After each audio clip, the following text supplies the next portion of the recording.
Hi, Paul Sackett, Good News Planet. I'm speaking to Rachel Kodanaz. Oh, how do I say your last name? Kodanaz. Kodanaz, okay.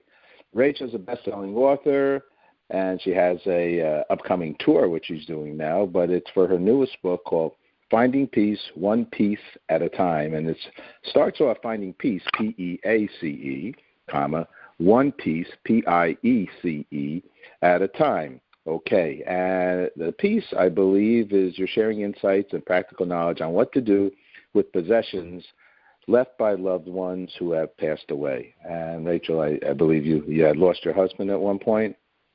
I did. I was really young. I was 31 with a 2-year-old when he passed away suddenly. Aha. And your first best-selling book was how to handle and how to deal with that change in life?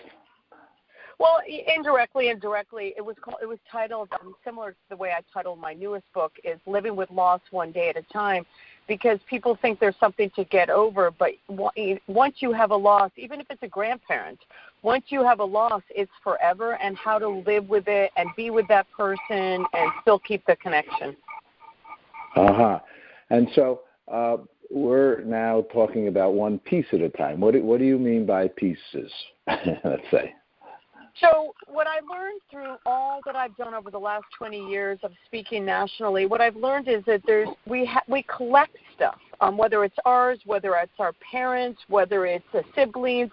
Just over time, we keep accumulating more and more things. And what do you do with them when either you're downsizing your house or whether you are sorting through somebody that passed away? And I came across all this concept when my husband passed away, because what do I do with his things? And I even talk about in the book is, what do you do with a toothbrush? So that's why I wrote the book, is you need to find peace with these items, yet you need to do something with them. Well, let's talk about that, okay? Because to be frank with you, I'm a similarly minded person, and everything is important to me, actually, and symbolic and respectful. And I'm just looking at grandmother's furnitures. I'm looking at mother-in-law's beaded flowers and blah, blah, blah. Actually, in essence, for me personally, it's my essence of my life. It means so much to me to have those, actually many of those around me. And if I do share them, I hopefully share them with somebody that will appreciate them as our family has. What are your thinking on this? Well, I've clearly hit a chord in people's lives with this book, because I hear this on interviews and in presentations that, the story that you're just telling me. So I would summarize it in two ways.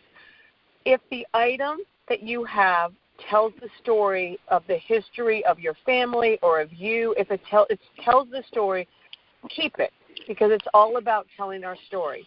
If you find a connection to that item, keep it, because that connects you to your loved ones, to yourself, and to your previous generations. And okay. if neither of those hit a chord with you, then you can let it go. So let me ask you, how do you handle, I very well might say I want to keep that dresser, right? But now say you're not a solo performance here. It's not just you. You have a family. You have a new family. You have new people who really don't have that same historic value and appreciation for it. How do you discuss that with, say, your loved ones around you? So what I believe is that everybody has a voice, and it's up to us in anything in life, but especially in this situation, to have a voice. I have 4 sisters. My mother passed away. How do you sort in and clear out some of this stuff if we all have different opinions?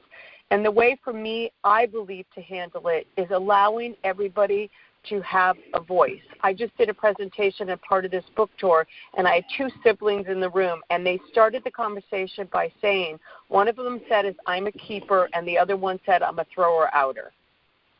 So in the room, what we just kind of talked about, one of those sisters said, no matter what, we were not going to lose the sisterhood over mom's items. But what we talked about in the group was that you both have a voice. And it's our job to listen to each other's voices and to find a compromise. So maybe you get to keep the dresser, Paul, but maybe there's something else that you might need to let go. Okay. It's working out. And if you both want the same item?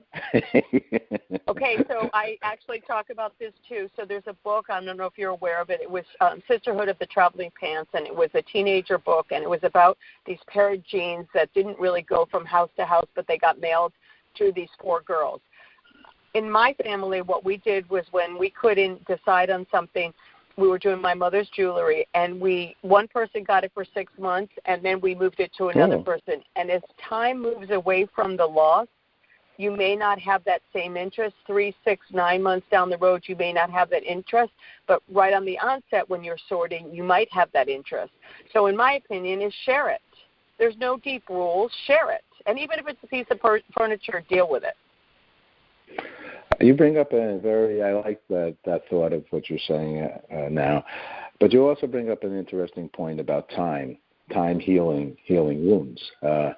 I guess that carries from a loss of a loved one to a loss of an item, as we're speaking about.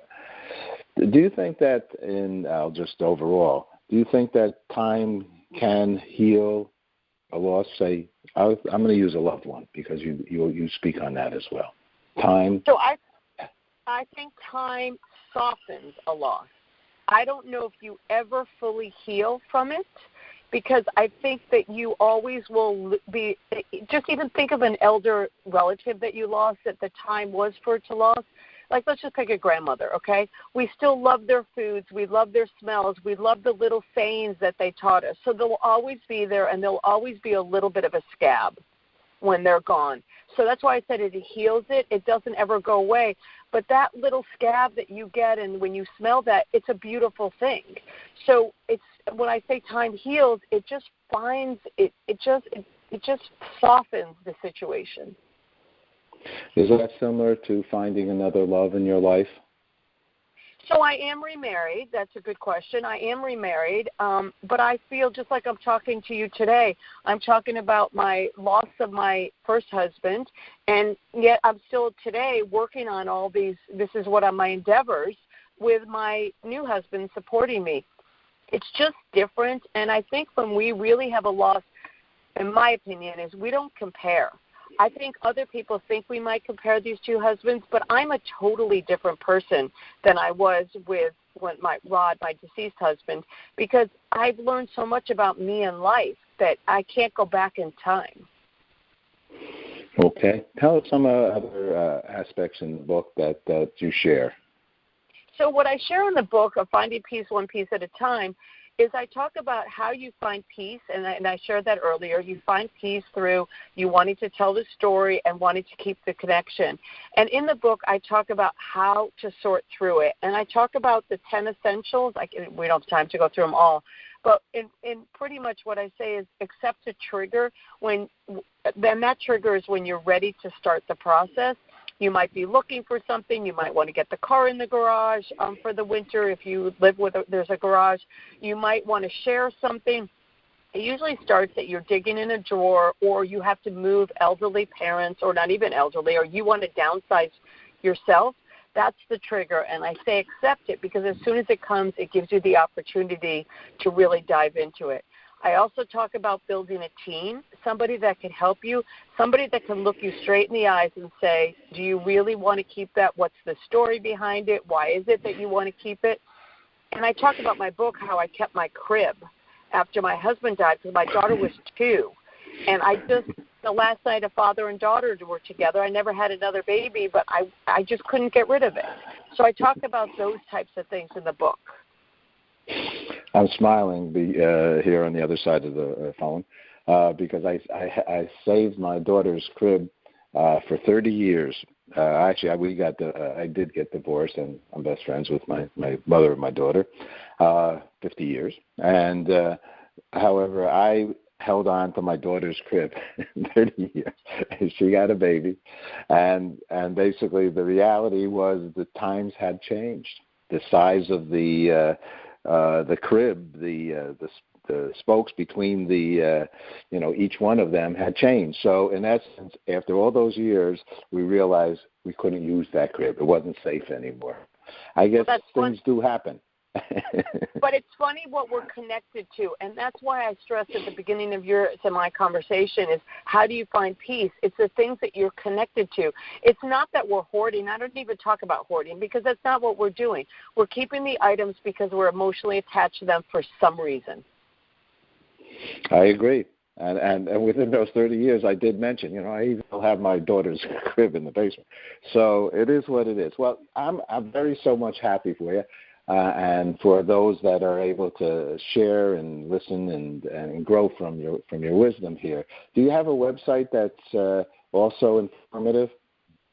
Yes, I do. I have it's www.rachelkodanaz.com. I'm going to spell that RACHELKODANAZ.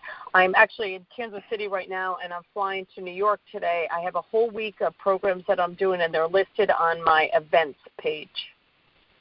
Okay. All righty. I know you're in I guess, a Barnes & Noble store on Wednesday coming up, too. That's so, no, that's right? in Denver. That's back in Denver. No, that's what I'm doing this week and coming up in New York. I'm going to be in the library in New York City. I'm going to be in a bookstore. I meant the in library. Connecticut. I meant yes, okay. right, the library on 59th Street. Okay. Perfect. Great. All righty. Hey, Paul, well, congratulations. And let me ask you one last quick question, okay? Because Sure. I've asked many people. We're involved with the International Day of Peace, and we're also involved with Peace, Love, and Hope, and created a movie in this regard. What does peace mean for you, Rachel? A settling in my stomach and heart. It's where I can combine the whole notion of creating a logical and emotional reaction to something, and that I can settle it within my own body. That it works. That I'm not anxious. That it works for me. That's when I settle down inside, I know I'm at peace. Perfect. Okay. Thank you so much for sharing. Thanks for talking to me today, Paul. Okay. Bye-bye. All right. Bye-bye.